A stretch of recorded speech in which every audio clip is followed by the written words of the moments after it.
Boa noite a todos. Estamos de volta na nossa escola bíblica, hoje, sábado, onde nós vamos estar estudando um pouquinho mais da Palavra de Deus com um novo tema. O tema vai ser sobre a pessoa de Jesus Cristo. Principalmente hoje, entendendo Jesus Cristo, em João capítulo 14, verso 6, um texto bem conhecido nosso. Esse texto diz, Jesus falando: eu sou o caminho, a verdade e a vida. E nessa expressão de caminho, verdade e a vida, hoje queremos ver um pouco sobre Jesus como o caminho. Para isso, 3 perguntinhas básicas para nós iniciarmos essa nossa conversa, esse nosso diálogo na Palavra de Deus hoje sobre Jesus Cristo. Você tem problemas na sua vida? Não há quem possa dizer que não tem algum problema na sua vida. Nós temos problemas, e precisamos enfrentar esses problemas também no nosso dia a dia. E diante das situações adversas sobre nossas vidas, uma segunda pergunta que eu gostaria de fazer para você nesse momento é: você está confuso ou confusa em algumas questões na sua vida também, no seu agir diário, neste exato momento, que leva a você a estar talvez meio perdido em tomar decisões? A Palavra de Deus em Jó, capítulo 14, verso 1, na experiência de Jó, ele vai dizer dessa forma sobre o ser humano, o ser humano no sentido criacional. E ele diz assim: o homem nascido de mulher vive breve tempo, cheio de inquietação.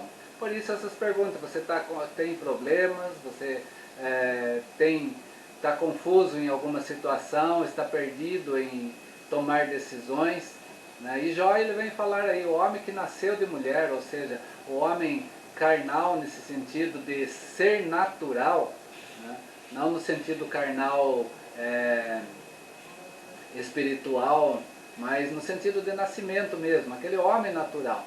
Ele diz que esse homem vive breve tempo e está cheio de inquietações sobre si.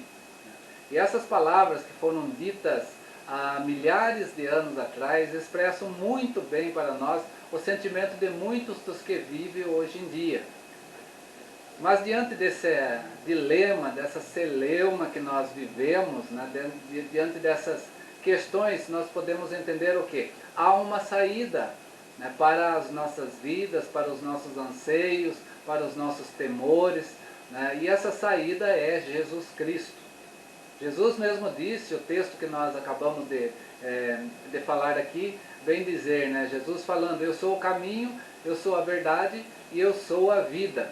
Ou seja, para tudo que é verdadeiramente bom, tanto nesta vida como na vida vindoura ou na eternidade onde nós estaremos, Jesus Cristo é o caminho.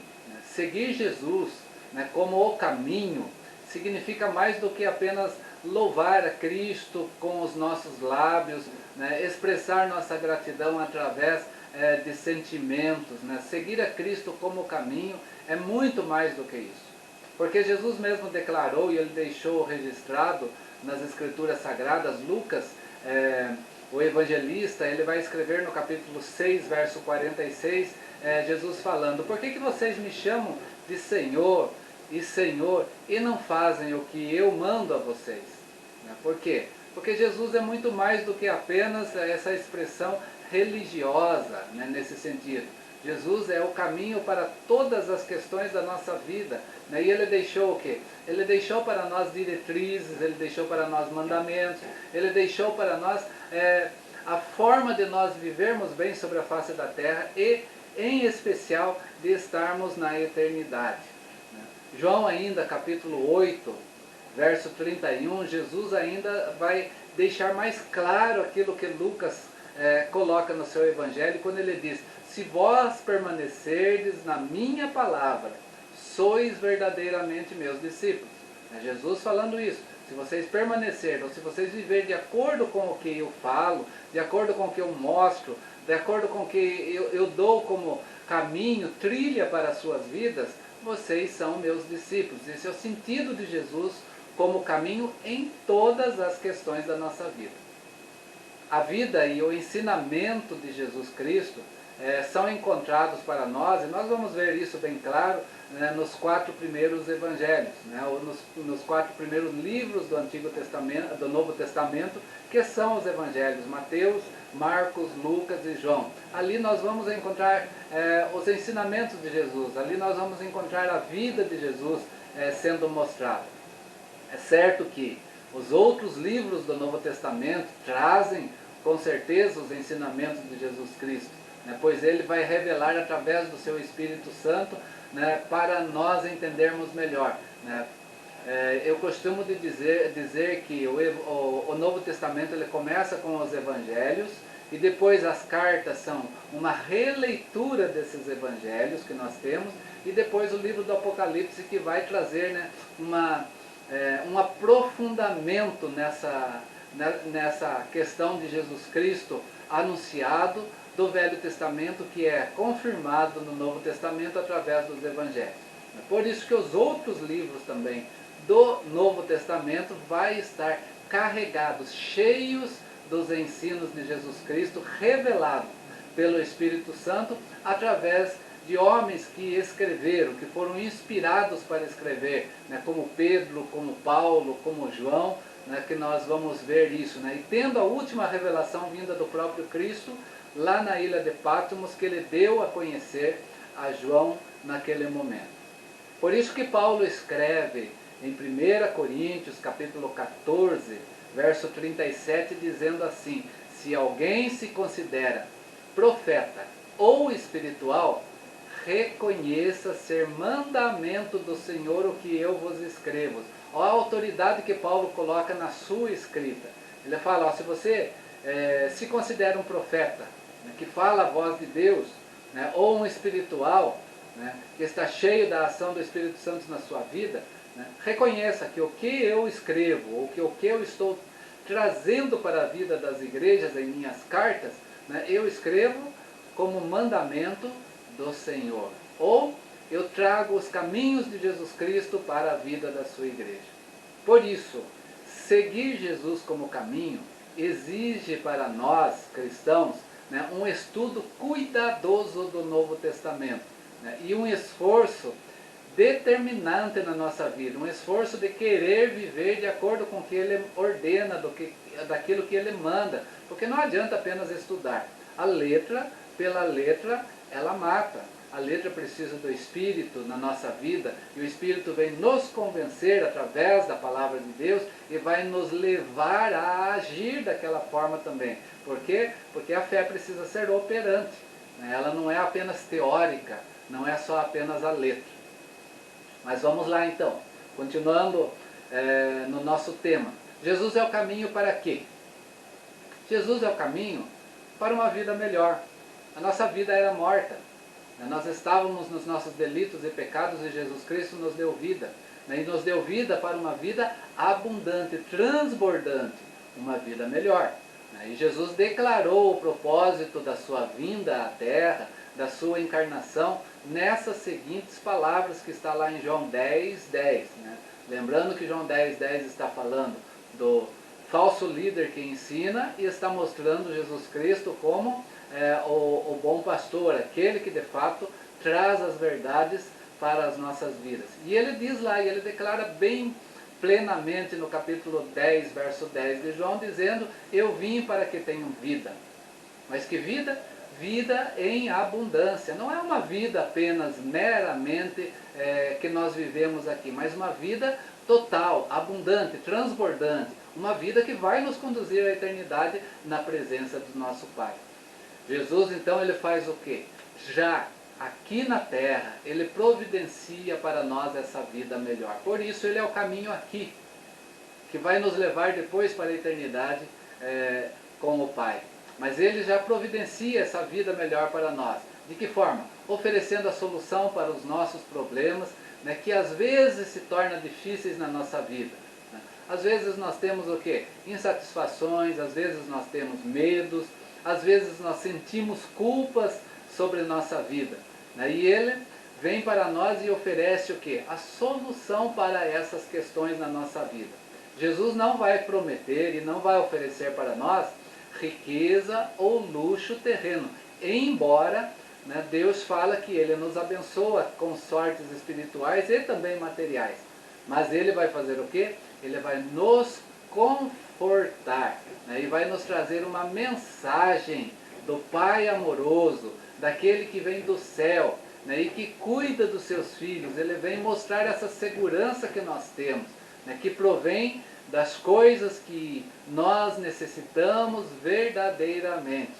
Quando Jesus fala sobre o seu reino, e nós lembramos lá no Sermão do Reino, que é Mateus capítulo 5 até o capítulo 7, no capítulo 6, verso 31 a 33, Jesus diz assim: portanto, não vos inquieteis dizendo, que comeremos? Não fiquem inquietos aí na face da terra. E ele diz o motivo para não ficar assim. Aí ele mostra o caminho. Pois vosso Pai Celeste sabe que necessitais de todas estas coisas. Buscai, pois, em primeiro lugar o seu reino e a sua justiça. E todas estas coisas vos serão acrescentadas. Não todas as coisas. Por favor, vamos entender o texto.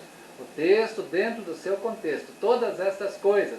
Qual? O básico para a nossa subsistência sempre vai estar na nossa vida, né? O que comermos, o que vestirmos, né? E onde nós possamos estar residindo. Tudo isso Deus vai proporcionar na nossa vida. Não nos inquietemos com essas coisas. As demais coisas poderão vir sobre nós? Poderão sim, como riquezas de Deus na nossa vida também, né? Não quer dizer que não. Prosperidade Deus também oferece a vida dos teus filhos, mas a maior prosperidade é Jesus Cristo. E Jesus Cristo trazendo essa segurança que nós temos aqui nesse texto também. Se nós, em primeiro lugar, vivermos o seu reino e vivermos a sua justiça. Portanto, meus queridos, as pessoas mais felizes do mundo, ou que estão no mundo, são as que mais completamente se dedicam a servir a Jesus, né? A servir Jesus e a segui-lo no seu caminho, a segui-lo de acordo com a sua vontade. 1 Pedro, quando ele escreve, Pedro, a sua primeira carta à igreja dispersa, né, no capítulo 1, verso 8, deixa para nós esse registro dizendo, no qual, não vendo agora, mas crendo, exultais com alegria indizível e cheia de glória. Não vemos Cristo agora, nesse momento, nas nossas vidas, mas nós cremos que Ele está conosco, porque Ele é o Emanuel, é o Deus presente na nossa vida, e isso para nós já é um fator de alegria, né? E um fator de alegria indizível, né? Cheio de glória. Por quê? Porque Jesus é o caminho para isso, para nos dar uma vida feliz. Essa é a primeira questão que precisamos entender. A segunda questão, meus queridos, que Jesus é o caminho, Ele é o caminho para o que mais? Ele é o caminho também para o perdão dos pecados. E isso as Escrituras também trazem para nós. Por quê? O pecado é uma ameaça e é a ameaça mais séria contra o nosso bem-estar. O pecado não traz bem-estar. Pode trazer uma ilusão, pode trazer uma alegria momentânea, né? Mas não traz de fato vida, não traz o quê? O bem-estar para a nossa vida. O pecado é uma agressão para cada um de nós, porque o pecado gera morte, ele leva, né, para esse caminho da morte. Por isso o pecado então é uma ameaça no nosso bem-estar. No nosso bem-estar o quê? Tanto físico, porque o pecado vai agir também na nossa vida física, tanto econômico, porque o pecado também vai agir na vida econômica, tanto na vida social, né? Porque o pecado também vai estar presente em todos esses aspectos que nós vivemos. Mas todos nós, diz a palavra de Deus, somos culpados de pecado. Né? Nós nascemos no pecado, né? E somos incapazes de, por nós mesmos, de remover essa mancha da nossa vida, física, econômica, social e espiritual. Por quê? Porque o pecado é uma violação à lei de Deus. A palavra de Deus mesmo é bem claro dizer, já lá no Velho Testamento, que Porque o pecado nos separa de Deus, faz essa separação na nossa vida. Como chegar até Deus? Para chegar até Deus, nós precisamos chegar até Ele com os nossos pecados sendo perdoados. Precisamos do perdão dos nossos pecados. E o que fez Deus para nós? Deus nos amou tanto que Ele providenciou esse caminho para o perdão dos pecados através de Jesus Cristo. Efésios capítulo 1, verso 7, Paulo escrevendo aos cristãos de Éfeso e para nós também, para nós compreendermos, ele diz que em Jesus Cristo nós temos a redenção pelo seu sangue, por aquilo que ele fez por nós lá na cruz do Calvário. E com isso trouxe para nós o quê? A remissão dos pecados, segundo a riqueza da sua graça. Jesus é o caminho para nós vencermos essa situação na nossa vida, para que o pecado seja tirado também das nossas vidas. 1 Pedro ainda, no capítulo 2, verso 24, diz assim, sobre Jesus Cristo: carregando Ele mesmo em seu corpo, sobre o madeiro, os nossos pecados. Isso foi o que Jesus fez lá na cruz do Calvário, para as nossas vidas. E após o seu sacrifício, Jesus vai explicar como os que estão perdidos podem agora ter remissão dos pecados e serem salvos. E a palavra de Deus vai trazer para nós, Lucas escrevendo ainda no capítulo 24 do seu Evangelho, ele escreve no verso 46 e 47 desta forma: assim está escrito, que o Cristo havia de padecer e ressuscitar dentre os mortos no terceiro dia. Jesus Cristo explicando o que ele veio fazer. E que em seu nome se pregasse o arrependimento para a remissão de pecados a todas as nações, começando em Jerusalém. Logo, mostrando que Jesus é o caminho para a solução dos pecados nas nossas vidas. Marcos ainda, o evangelista também, no capítulo 16, ele vai escrever assim: quem crer e for batizado será salvo. Não que o batismo salva, mas o crer sim salva. E salva do quê? Salva dos nossos pecados, tira de nós o pecado. Crer em quem? Em Jesus Cristo, que fez o quê? Morreu lá na cruz para nos salvar, para que o seu sangue pudesse nos redimir dos nossos pecados. Logo, Jesus é o caminho também para o perdão, nas nossas vidas. Terceira questão sobre Jesus como caminho. Para que mais Jesus é o caminho? Jesus é o caminho para uma vida feliz, Jesus é o caminho para o perdão dos pecados, para que em tudo isso Jesus se torne o caminho para nós chegarmos até o Pai, chegarmos até Deus. As pessoas perdidas necessitam mais do que o perdão dos pecados, elas precisam de recuperação. Ou seja, essa recuperação é a intimidade de uma união com Deus que se perdeu por causa do pecado. Se Jesus é o caminho para o pecado, Ele nos tira, Ele nos traz novamente de volta ao Pai, nos traz de volta ao aconchego como Pai. Enviando Jesus, Paulo escrevendo a segunda carta dele aos Coríntios, no capítulo 5, verso 19, ele diz que o Pai, enviando Jesus, Deus estava em Cristo reconciliando consigo o mundo. Deus trouxe essa reconciliação através de Cristo. Logo, Jesus é o caminho também para nós chegarmos ao Pai. Jesus declarou isso, que nós só podemos chegar a Deus através dele. O nosso texto, João 14, verso 6, eu sou o caminho, a verdade e a vida. Mas ele prossegue dizendo que ninguém vem ao Pai senão por mim. Jesus é o caminho para chegar a Deus. O que mais que Jesus é? Além dele ser o caminho para uma vida feliz, além dele ser o caminho para o perdão dos pecados, ele é o caminho também para nos levar a Deus, e Jesus também é o caminho para que mais? Para sair de uma confusão religiosa que às vezes pode nos querer fazer o quê? A desviar os nossos passos da verdade. A confusão religiosa às vezes vem para trazer justamente a confusão dentro de nós. E Satanás usa isso para tentar nos tirar da presença do Pai novamente. Muitos dos que desejam seguir a Jesus Cristo são repelidos pela multidão de igrejas. Aqui eu estou falando de instituições religiosas, não estou falando da igreja, corpo de Cristo. Né? Igrejas feitas do quê? De doutrinas que às vezes conflita, né, com a verdadeira palavra de Deus, doutrinas que às vezes são ensinadas por vontades humanas, por desejos humanos, né, que vai fazer o que? Vai levar confusão para a vida das pessoas. Né?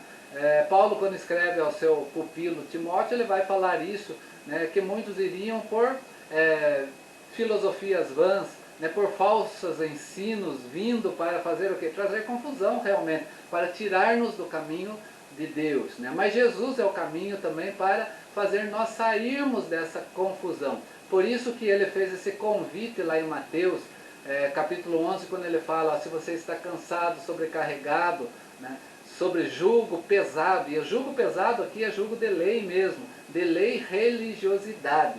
Né? Ele fala, ó, venham a mim, né, que eu vos aliviarei, eu darei para vocês um jugo suave e um fardo leve. Né? Se você for nas Escrituras Sagradas no Novo Testamento, pesquise o que é fardo, né, nesse sentido, e o que é jugo nesse sentido no Novo Testamento, e você vai ver que a questão ali é religiosa. Né? Não está falando sobre pecados, mas questões religiosas, né, que trazem confusão, né, e leva a pessoa a se sobrecarregar, né, na sua vida. Né? Nós não precisamos fazer parte dessa confusão. Jesus não aprovou essa confusão. Em Mateus capítulo 16, verso 18, ele prometeu edificar a sua igreja, o corpo de Cristo, a sua igreja. E nós vamos ver que a igreja de Cristo começou lá em Atos dos Apóstolos, capítulo 2, no verso 47, né, quando diz o quê? Acrescentava-lhes o Senhor dia a dia os que ia sendo salvo. Quem trazia para dentro do contexto da sua igreja era o próprio Cristo. Né? Porque ele tem a sua igreja, né? E a sua igreja ele coloca lá o seu rebanho, as suas ovelhas dentro dela, né? Para que elas não vivam conflitantes, que elas não vivam em confusão religiosa nesse sentido. Por isso que o Senhor ainda está acrescentando à sua igreja aqueles que estão sendo salvos. Salvos do quê? Do pecado? Sim. Salvos também da religiosidade? Sim.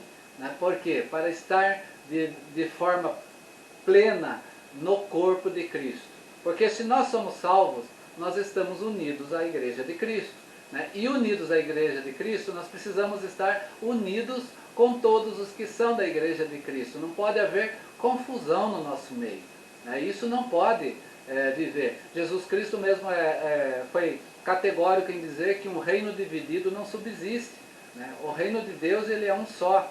Por isso que Efésios capítulo 4, verso 4 a 6, assim nos diz, há somente um corpo e um espírito, como também vocês foram chamados numa só esperança da vossa vocação. Por quê? Porque também há um só Senhor, uma só fé, um só batismo, um só Deus e Pai de todos que estão inseridos no corpo de Cristo, né, sem essa confusão religiosa. E é bom para nós adorarmos, é bom para nós trabalharmos, né, com outros indivíduos que são salvos também nessa mesma expressão da palavra de Deus, que estão ligados de fato em Cristo, né, e que vivem o que? Uma unidade de fé. Nesse sentido, ligados uns aos outros por esse laço, né, de uma união. Mas se nós ingressamos em outro corpo, que não o corpo dele, né, em outro corpo denominacional que não está embasado nas verdades das Escrituras Sagradas, mas que está dentro de uma religiosidade, se nós aceitamos um outro Senhor sobre nossas vidas, uma outra autoridade religiosa que não seja o próprio Cristo, se nós aderimos a uma outra fé das Escrituras, né, um outro credo que não seja a própria Escritura Sagrada, nós estamos deixando essa unidade, nós estamos adentrando nessa confusão religiosa pela qual Jesus orou, né, lá em João capítulo 17, para que nós não viéssemos a viver dessa forma. Essa é a outra questão que nós vemos em Jesus como caminho. Ele é o caminho para nos tirar dessa confusão religiosa. Para quê? Porque Jesus também é o caminho, e aqui eu finalizo. Para tudo isso, Jesus é o caminho para nos levar ao céu. Levar ao céu para estar com Ele nas bodas do Cordeiro, junto com o Pai, e depois nós adentrarmos a nova terra, porque virá, né? Aquela terra prometida para as nossas vidas também, né? Jesus é o caminho para o céu. Hebreus capítulo 9, verso 27, assim diz o escritor: aos homens está ordenado morrerem uma só vez, vindo depois disso o juízo. Depois que o ser humano parte desta vida, se Cristo não voltar até lá, só resta para ele o juízo. O juízo, né, e o julgamento final. O juízo é para colocá-lo na presença do Pai ou para distanciá-lo da presença do Pai. E aqueles que estão no paraíso, na presença do Pai até que Cristo volte, vão receber também esse chamado junto com os demais: vinde a mim, né, para aquilo que eu preparei para vocês desde o começo de todas as coisas. E para aqueles que se distanciaram do Pai, né, e que aguardam no inferno, porque há um inferno, e esse inferno vai ser jogado, vai ser lançado no lago de fogo. O julgamento será justamente para esses serem distanciados, porque essa vai ser a segunda morte, porque é a morte eterna. Mas enquanto nós estamos aqui, nós morremos uma única vez, e depois disso vem aquilo que nós vamos colher daquilo que nós vivemos aqui na face da terra. Se com Cristo como caminho, e se nós seguirmos Cristo de acordo com o seu querer, ou sem Cristo, né, e fora do caminho do Pai. Por isso Jesus é o único caminho que nos leva também para o céu. A morte é a porta aberta para o céu. A morte também é a porta aberta para o inferno, né? Não tem como fugir dessas duas opções. Morrer em Cristo é morrer no caminho que leva ao céu, né? Apocalipse capítulo 14, verso 13, assim nos diz: então ouvi uma voz do céu dizendo: escreve, bem-aventurado ou muito feliz os mortos que desde agora morrem no Senhor. Sim, diz o Espírito, para que descansem das suas fadigas, pois as suas obras os acompanham. Não esqueça, a fé também precisa ser operante, ela precisa mostrar também as suas obras. Apocalipse ainda, capítulo 22, verso 14, fechando, ainda fala sobre essa felicidade.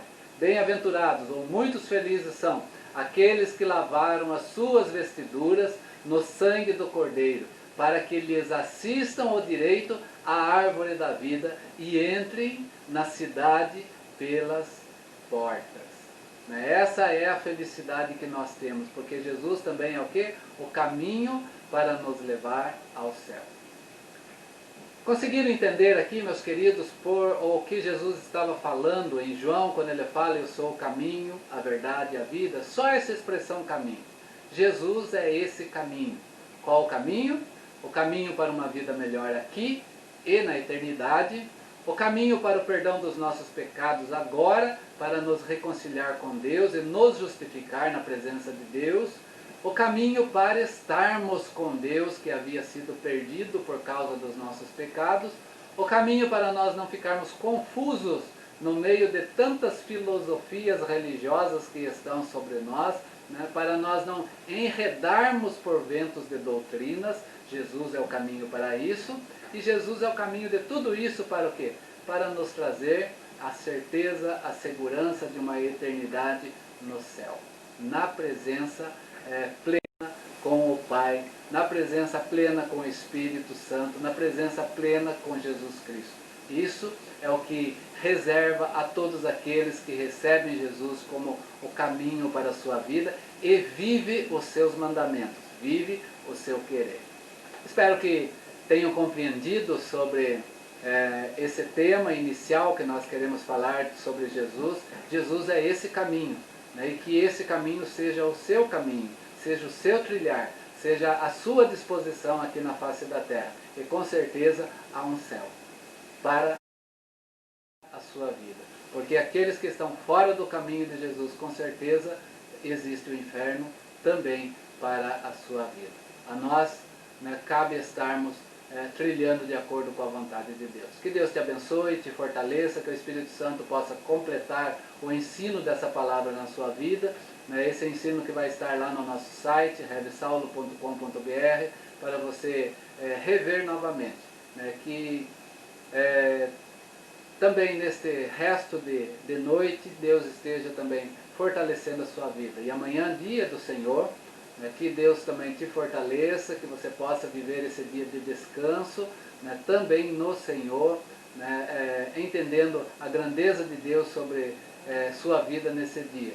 Que em todas as coisas você possa também glorificar ao Senhor. Você, né, a sua família, dentro do seu lar, louvando e adorando a Deus. E às 19 horas amanhã nós estaremos em adoração ao nosso Deus, né? E esteja mais uma vez orando ao Senhor, pedindo a graça do Senhor para que esse momento dessa pandemia cesse, né, de vez, para que nós possamos também retornar, né, ao templo, para ali junto podermos nos abraçar, nos dar as mãos, né, e continuar, né, até que Cristo venha fazendo a sua vontade.